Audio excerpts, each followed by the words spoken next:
The Lakers are favorites at plus 140. If they sign Kawhi, that would drop all the way to minus 200. Now, if you don't speak this language, let me give you perspective. The Warriors opened at plus 125 as the title favorites last summer. So the Lakers would be significantly more prohibitive a favorite, if that's indeed the right way to phrase that in English, than even the Warriors were last year when they were bringing a team of 5 All-Stars. Remember what this discussion was like before last year when they added Boogie Cousins, and we were talking about how the whole year didn't matter. It was very similar to the conversation that we're having now in the event that Kawhi winds up going. So here's what I feel like we've done. I feel like we've spent a lot of this week talking about Kawhi on the Lakers would be this, Kawhi on the Raptors would be that. What we haven't done is talk a lot about what Kawhi on the Clippers would be. And in typical Clippers fashion, they're sort of getting overlooked in all of this. Tim Bontemps, what would Kawhi on the on the Clippers? See? There you go. What would Kawhi on the Clippers, what would they be?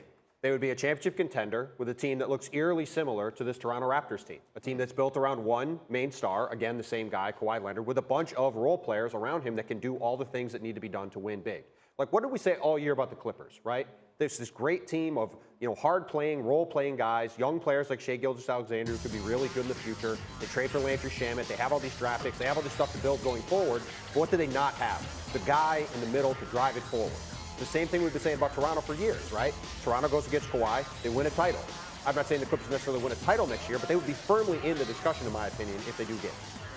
Okay, then look at the Western Conference overall. You're talking about a team that finished 8th in the regular season last year in the Western Conference. Yes, they beat the Warriors twice. Okay, got it.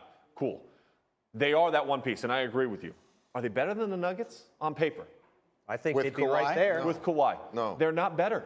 I think they might be. Did you say no? No, I'm not. If the Clippers, I think that we have way overvalued these 2 playoff wins against the Warriors for the Clippers.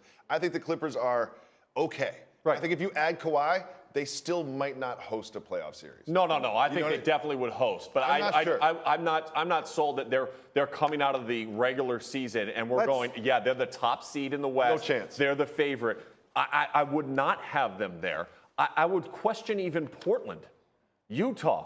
I think those 2 teams as well you'd put in there. Of course, the Lakers already have Rockets. LeBron and AD. You've got the Rockets. I think that it's an uphill climb. I don't think that it's the least sure bet for Kawhi Leonard if you're trying to win a championship. They feature Gallinari on offense. Like when they need a basket, they give it to Gallinari. Not if they have Kawhi Leonard. And think about it this way, right? As we've been going through this whole exercise talking about the Lakers, what are the Lakers going to do? If the Lakers don't get Kawhi Leonard, they have 2 great players and a complete unknown for the rest of their roster, right? The Clippers have a ton of really good players, and they would be adding arguably the best player in the world to their team.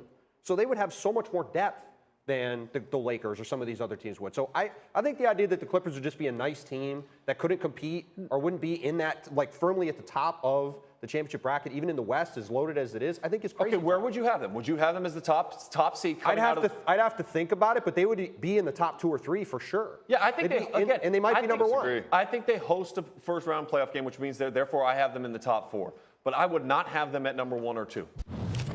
We're so glad you're watching ESPN on YouTube. For more sports and analysis, download the ESPN app. And for live streaming sports and premium content, make sure you subscribe to ESPN Plus. We'll see you there.